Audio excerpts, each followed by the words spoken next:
प्रधानमंत्री नरेंद्र मोदी की मां पर विवादित टिप्पणी के विरोध में एनडीए ने कड़ा विरोध जताते हुए बिहार बंद का आह्वान किया है। इधर 4 सितंबर को भागलपुर बंद की घोषणा को लेकर बीजेपी के नेताओं ने प्रेस कॉन्फ्रेंस कर विस्तृत जानकारी दी। भाजपा के जिला अध्यक्ष संतोष शाह ने बताया कि 4 सितंबर को सुबह 7 बजे से दोपहर 12 बजे तक भागलपुर में चक्का जाम रहेगा। उन्होंने कहा कि प्रधानमंत्री नरेंद्र मोदी की स्वर्गीय मां को कांग्रेस और राजद के मंच से गाली दी गई है, जिसके विरोध में एनडीए ने बिहार बंद का आह्वान किया है। बिहार प्रदेश के द्वारा यह आह्वान किया गया है। आप सबों को पता है कि देश के यशस्वी प्रधानमंत्री नरेंद्र मोदी जी के लिए दरभंगा के सार्वजनिक मंच पर किस प्रकार से उनकी मृत मां जो अब इस दुनिया में नहीं है, उनको भद्दी गाली देश के प्रधानमंत्री जी को, तो पूरे बिहार में आक्रोश का वातावरण है और हर व्यक्ति, हर कार्यकर्ता वह मोदी जी की मां नहीं, अपनी मां और पूरे बिहार की माओं का अपमान हुआ है। जिस देश के प्रधानमंत्री ने बिहार और सहित पूरे देश की मां बहनों का सम्मान किया है, वैसे प्रधानमंत्री के मां का अपमान होगा, यह पूरा बिहार और देश नहीं सहेगा। जिस आजादी के 75 वर्षों तक जो खुले में शौच करने वाली बहनों को इज्जत घर देकर जिन्होंने सम्मान दिया, वह नरेंद्र मोदी जी के मां का अपमान बर्दाश्त नहीं करेंगे। वैसी माताएं जिनके घरों में धुआं था, जिनके आंखों में आंसू थे, उनके आंखों के आंसू और घरों से धुआं निकालने का काम जिस देश के प्रधानमंत्री ने किया, उनकी मां का जो अपमान किया है, देश बर्दाश्त नहीं करेगा। पीरपैंती में प्रस्तावित थर्मल पावर प्रोजेक्ट की तैयारी तेज हो गई है। जमीन अधिग्रहण से लेकर पावर प्लांट निर्माण तक की प्रक्रिया को गति दी जा रही है। एसबीपीडीसीएल जहां जमीन अधिग्रहण कार्य में जुटी है, वहीं Bihar state power transmission company limited चयनित एजेंसी के जरिए निर्माण कार्य शुरू करने की तैयारी कर रही है। इसी क्रम में मंगलवार को ऊर्जा विभाग के सचिव मनोज कुमार सिंह, प्रबंध निदेशक भागलपुर के जिलाधिकारी डॉक्टर नवल किशोर चौधरी, वरीय पुलिस अधीक्षक हृदयकांत एवं संबंधित अधिकारियों ने स्थल का मुआयना किया। अधिकारियों ने प्रोजेक्ट स्थल का जायजा लिया। बताया गया कि जमीन अधिग्रहण का 85% काम पूरा हो चुका है, शेष की प्रक्रिया जारी है। यहाँ पे पीरपैंती में ईस्टर्न रीजन का सबसे बड़ा पावर प्लांट 2400 मेगावाट का एक लोकेशन पे जो बिहार सरकार ने अवार्ड किया है, तो इसमें अब काम तेज़ी से शुरू हो जाए, इसी दिशा में आज मैं और हमारे एमडी जनरेशन आए थे, जिला प्रशासन के लोग और जो डेवलपर हैं उनके साथ हम लोगों ने बैठे। इसी के लिए विजिट थी और साइट विजिट कर लोगों का आपस में कोऑर्डिनेशन हो गया, इसके लिए विजिट थी। सोलर का भी कोई ड्रीम प्रोजेक्ट है क्या सर पीरपैंती? नहीं, अभी तो पीरपैंती के लिए फिलहाल थर्मल का ही प्रोजेक्ट है। जब हम लोगों को जिला प्रशासन जमीन उपलब्ध करा देगा तो हम लोग सोलर भी सोचेंगे। जमीन की और आवश्यकता है क्या सर? किसके लिए? इसके लिए नहीं, इसके लिए पीरपैंती के पावर प्लांट लगाने के लिए हमारे पास सफिशिएंट जमीन है। जो इन्होंने प्रश्न किया सज्जन ने सोलर के लिए, उसके लिए तो अलग से हम लोग देखेंगे। ये सारी प्रक्रिया पूरी हो गई है ना सर? सारी प्रक्रिया पूरी हो गई है ना? हाँ, प्रक्रिया धीरे धीरे होती है, एक साथ थोड़े हो जाती है। तो अब काम चालू, मतलब शिलान्यास का सर बताया गया सर? क्या सर 15 तारीख को शिलान्यास होना है, उसकी तैयारी है क्या सर? नहीं, अभी तो कुछ कंफर्म नहीं कर सकते। शिलान्यास होगा, जल्दी होगा, जब होगा आप लोगों को सूचित किया जाएगा। ठीक है। और निरीक्षण था यहाँ पे जो है काम शुरू होने वाला है, और काम शुरू होने से पहले कुछ इशूज़ होते हैं, तो वो इशूज़ को कैसे हम लोग सॉर्ट आउट करेंगे, और ख़ास करके कितनी तेज़ी से काम हो सके, कैसे हम सहयोग कर सकें काम को बहुत तेज़ गति से करने के लिए, कैसे इस इलाके को हम डेवलप कर सकें। सारे बिंदुओं पे ऊर्जा सचिव महोदय के साथ एवं जो पावर होल्डिंग कंपनी के एमडी साहब उनके साथ बैठक हुई और सभी स्टेक होल्डर से उपस्थित थे, और ओवरऑल काफ़ी अच्छा ये रहा है, काफ़ी अच्छी बैठक रही है।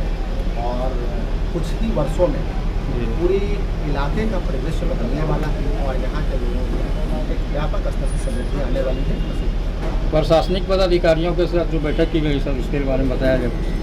वही मैं आपको अभी ब्रीफ कर रहा था कि सभी लोगों में कैसे बेहतर समन्वय से काम हो सके, इसी के मुख्य उद्देश्य से बैठक आयोजित की गई थी। तो बैठक काफ़ी अच्छी।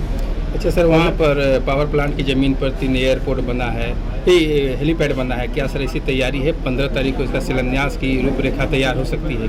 अभी तो आप देख रहे हैं एक हेलीपैड हम लोगों ने बनवाया है, बनाना था हम लोगों ने बनवाया है, और यदि कोई सूचना भविष्य से प्राप्त होती है तो हम लोग अच्छा करेंगे। निर्माण कंपनी के कोई आए थे क्या सर?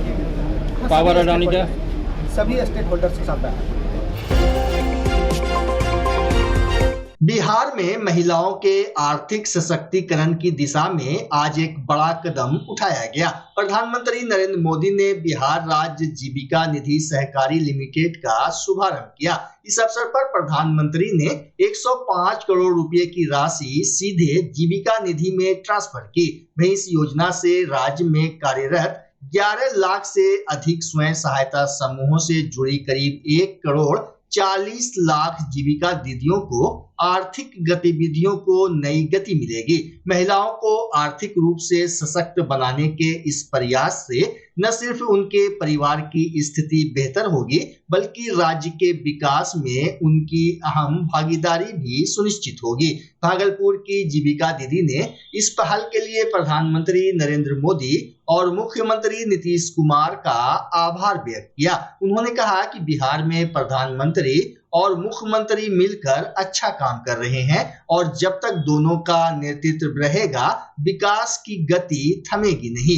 भागलपुर के टाउन हॉल में आयोजित कार्यक्रम में कई गणमान्य मौजूद रहे। करना चाहते हैं कि भाई हम लोगों की तो सरकार बनी थी 24 नवंबर 2005 को और उसके पहले वाला तो कोई काम कुछ नहीं किया था, लेकिन उसी में हम लोगों ने मिल करके एक साथ सब काम किया। महिला सशक्तिकरण पर जोर दिया गया है और फिर वर्ष 2006 में पंचायती राज संस्थाओं का और वर्ष 2007 में नगर निकायों में महिलाओं को 50% का हम लोगों ने हर जगह सुरक्षित करा कर शुरुआत करा दिया। और फिर वर्ष 2013 से महिलाओं को, पुलिस में महिलाओं को 35% आरक्षण किया गया और फिर 2016 में महिलाओं को सरकारी नौकरियों में 35% आरक्षण दिया गया। अब पहले बिहार में स्वयं सहायता समूह की संख्या बहुत कम थी। ये तो देश भर का चीज एक ही साथ था, स्वयं सहायता समूह, लेकिन हम लोग तो बाहर जब भी करते थे दिल्ली में 5,000 रुपए की राशि जीविका निधि के बैंक खाते में आज भेजी जा रही है और खुशी की बात है कि इसके लिए आगे केंद्र सरकार भी 110 करोड़ रुपए की सहायता देगी। सहकारी संघ लिमिटेड का शुभारंभ किया गया है माननीय प्रधानमंत्री जी द्वारा। ये एक एकीकृत प्लेटफॉर्म है जिससे जीविका समूह से जितने स्वयं सहायता समूह जुड़े हैं, जितने महिलाएं जुड़ी हैं, उनको ऋण की सुविधा बहुत सुलभ तरीके से उपलब्ध कराने के लिए प्लेटफॉर्म का निर्माण किया गया है। इसमें एक तरह से बैंक होगा जिससे महिलाओं को सीधे लाभ मिलेगा, ऋण मिलेगा, कम से कम ब्याज दर पर मिलेगा। और इसी के कार्यक्रम के आयोजन में जिले में काफी बड़ी संख्या में महिलाओं ने प्रतिभाग किया है। इसमें हम लोगों ने 299 स्थलों पर आज, जिसमें से एक स्थल टाउन हॉल भी है, कार्यक्रम का आयोजन किया है और सभी जगह बड़ी से बड़ी संख्या में महिलाओं ने प्रतिभाग किया है। हम उम्मीद करते हैं कि ये आगे महिलाओं को आत्मनिर्भर बनाने की दिशा में बहुत बड़ा कदम है। कितना फायदा होगा आप लोगों को, खासकर जीविका दीदियों को? बहुत फायदा हो रहा है जीविका दीदी से। इससे जो बिजनेस करने के लिए दे रहा है और स्वरोजगार उद्यमी के लिए भी फायदा दे रहे हैं। और 2006 से जो बिजनेस हो रहा है, इसके लाभ से बहुत सरकार हर जगह देश में भारत महिला को, आप लोगों की आर्थिक स्थिति सुधरेगी। हाँ, आर्थिक महिलाओं की आर्थिक स्थिति सुधरने के लिए सुविधाएं दे रही है। कोई भी घर में किसी तरह का दिक्कत ना हो। कितनी खुश है जीविका दीदी? बहुत खुश है दीदी। सभी दीदी को बहुत खुशी मिलती है कि हमें सरकार तरफ से सहयोगी मिल रहा है। क्या कहिएगा सरकार को? धन्यवाद। बहुत बहुत धन्यवाद। क्या नाम हुआ आपका? दुर्गा कुमारी। पहले मतलब सीएम पद पे काम कर रही हूँ और मुझे पहले बहुत कुछ जानकारी नहीं था। आज सीएम पद पे काम करने से बहुत कुछ जानकारी है, बहुत लाभ भी मिला है जीविका दीदी में जुट के। अभी जो प्रधानमंत्री की राशि दिए हैं, इसका कितना लाभ मिलेगा? इसका लाभ बहुत मिलेगा। पहले मतलब 1% था तो अब 50% ब्याज पर सर बोले उसको लोन मिलेगा और मतलब कोई परेशानी नहीं होगा। बैंक पर्सनल लोन भी दीदी लोग को मतलब कुछ दिक्कत होने से ही दे देंगे।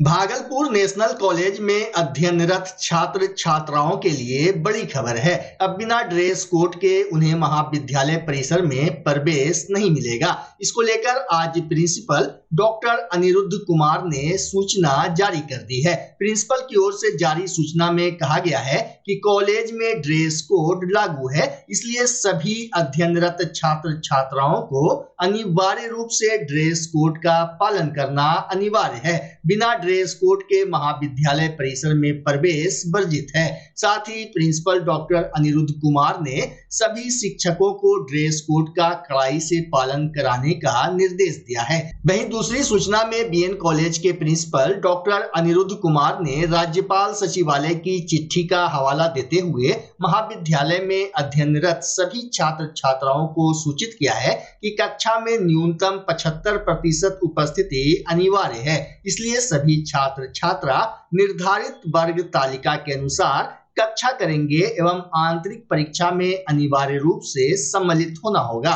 प्रिंसिपल ने बताया कि उपस्थिति कम रहने पर अथवा आंतरिक परीक्षा में अनुपस्थित होने पर उन्हें विश्वविद्यालय की मुख्य परीक्षा में सम्मिलित होने की अनुमति नहीं दी जाएगी। इधर कॉलेज प्रशासन की ओर से महाविद्यालय परिसर की सुरक्षा बढ़ा दी गई है। 24 घंटे सीसीटीवी से निगरानी की जा रही है। कॉलेज में हाई क्वालिटी के 2 दर्जन से ज्यादा कैमरे इंस्टॉल किए गए हैं। बीएन कॉलेज के प्रिंसिपल डॉक्टर अनिरुद्ध कुमार ने न्यूज अंग बिहार से बातचीत में कहा कि सीसीटीवी के माध्यम से कॉलेज में चल रही कक्षाओं और गतिविधियों पर पैनी नजर रखी जा रही है। साथ ही उन्होंने सभी शिक्षक, कर्मचारी और छात्र छात्राओं से कॉलेज में अनुशासन बनाए रखने एवं महाविद्यालय के विकास में सहयोग करने की अपील की है।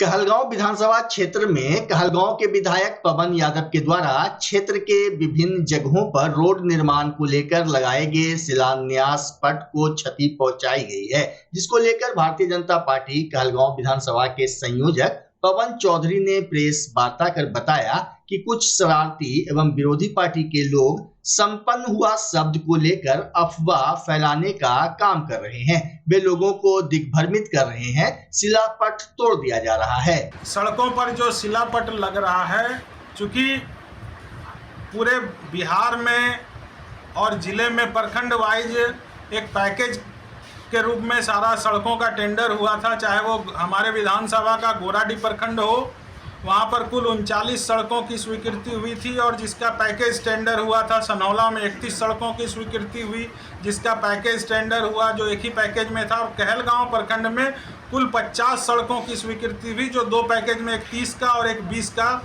वो टेंडर हुआ।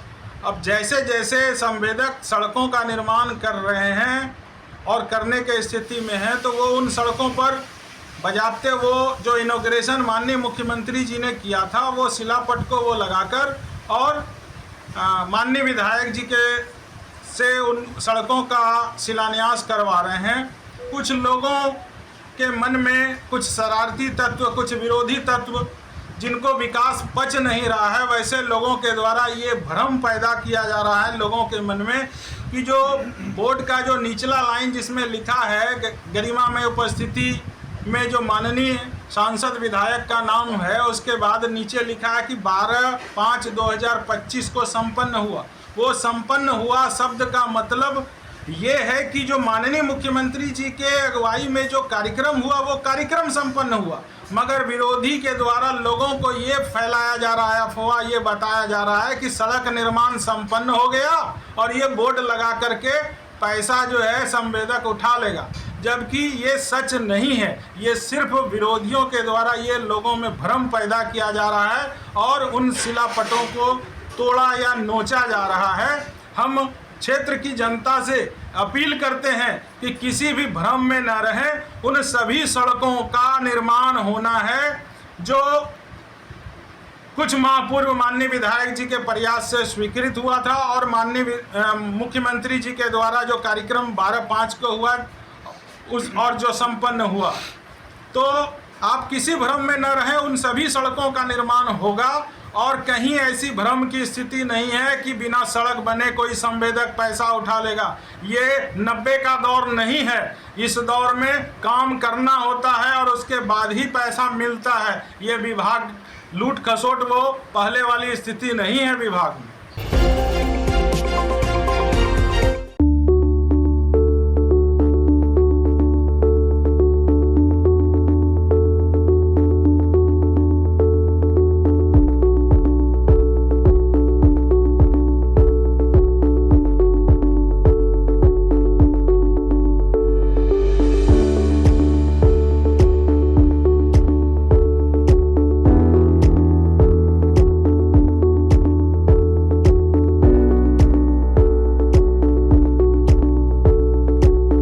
बच्चा जब जन्म लेता है तो कई बार बच्चा तुरंत नहीं रोता है, रोने में देर हो जाता है। ऐसे में बच्चा क्षतिग्रस्त हो जाता है और उसके बचने की संभावना कम हो जाती है।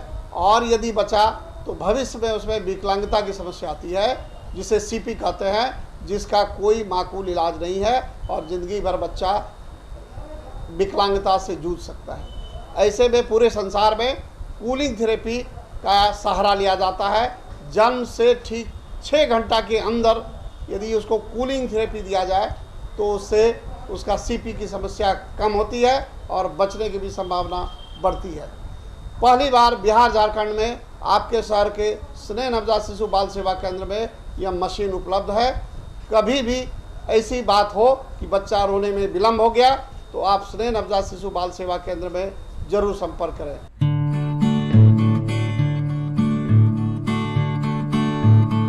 रिंकू एलईडी बल्ब एक बार लाओ और चलाते ही जाओ। हमारे एलईडी बल्ब्स है क्वालिटी में नंबर 1 और एनर्जी एफिशिएंट, जो रखे एनवायरनमेंट और आपके बिजली के बिल दोनों का ख्याल। रिंकू एलईडी बल्ब के साथ एनर्जी बचाओ और बिल घटाओ। ये है पावर सेविंग लाइट जो चले लंबे समय तक और रखे आपके घर को रोशन। हमारे यहाँ एलईडी लाइट्स मिलते हैं एक व्यापक रेंज में जो आपकी हर जरूरत को पूरा करेगी। लेकिन यही नहीं, हमारे एलईडी लाइट सिर्फ चमकदार नहीं बल्कि एनवायरनमेंट फ्रेंडली भी है। तो आज ही लाओ रिंकू एलईडी बल्ब और पाओ 1 साल की वारंटी का भरोसा। रिंकू एलईडी बल्ब्स, नई जनरेशन के स्मार्ट बल्ब्स। आज ही संपर्क करें 8651063786 या मेल करें rinku.led.bulb@gmail.com। हमारा पता असाननपुर, भागलपुर, बिहार 812002।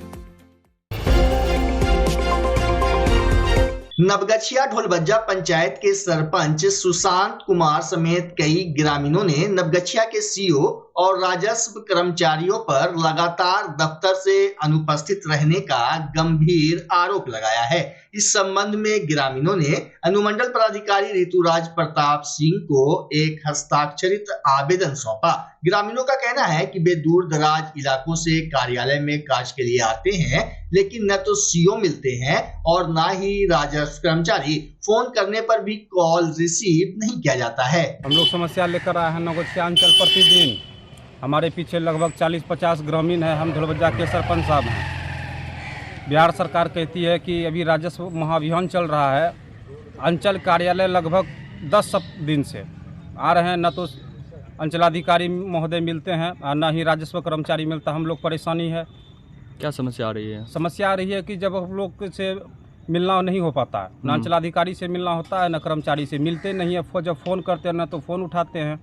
तो अन्य ग्रामीणों के साथ जो है अभी अनुमंडल पदाधिकारी जी को हम लोग एक सामूहिक आवेदन दे रहे हैं कि नवगछिया अंचल का जो है निरीक्षण किया जाए। और मेन समस्या क्या है, किस काम के लिए? मेन समस्या है कि जो भूमिहीन को पारो देवी है, पति रूसो राय, इनको जो है कि लगभग 6 डिसमिल ज़मीन का पर्चा मिला हुआ था। वहाँ के कर्मचारी और इस आरओ साहब के द्वारा कि दाखिल खारिज कर दिया गया है। तो उसी विषय में हम लोग प्रतिदिन 10 दिनों से जो है अंचलाधिकारी नवगछिया के यहाँ कार्यालय आते हैं समय आदि में डेली, लेकिन हम लोग को मिलना नहीं होता है। तो एक आवेदन हम लोग जो है अभी अनुमंडल पदाधिकारी नवगछिया को दे रहे हैं। अगर कार्रवाई नहीं हुई फिर हम जिलाधिकारी से मिलेंगे। कैसे हुआ? कौन कर्मचारी है? कर्मचारी है भूषण पासवान है और उसके बाद ये आपका जो है आरओ है संतोष कुमार। संतोष कुमार। कब मिला था इनको पर्चा? इनको पर्चा मिला था 2012 ईस्वी में अनुमंडल कार्यालय से वरीय समाहर्ता के द्वारा। अच्छा। इनके पुस्त जो है लगभग 100 वर्ष से घर बना के रह रहे हैं। बिहार सरकार भूमिहीन है, 6 डिसमिल के सिवाय इसको एक भी ज़मीन है ही नहीं। तो अभी उसमें क्या कर दिया गया? कर दिया गया है कि उसका ज़मीन फर्जी तरीके से रजिस्ट्री करवा लिया गया। किसके द्वारा? कोई ज़मींदार हैं, वहाँ गांव के ही 3 व्यक्ति उसको लिखवा लिया है। तो सबसे पहले जो है इसका 2012 में पर्चा निर्गत हुआ था, राजस्व रसीद कट रहा है, और वही ज़मीन को सीओ साहब भूमिहीन को जो रसीद काट रहे हैं, उसी ज़मीन का फिर दाखिल खारिज कर दिया जा रहा है। इसकी जांच होनी चाहिए। और नहीं होती है तो? नहीं होती है तो हम लोग मांग करेंगे, जिलाधिकारी से मिलेंगे। क्या नाम हुआ? सुशांत कुमार, सरपंच ढोलबज्जा।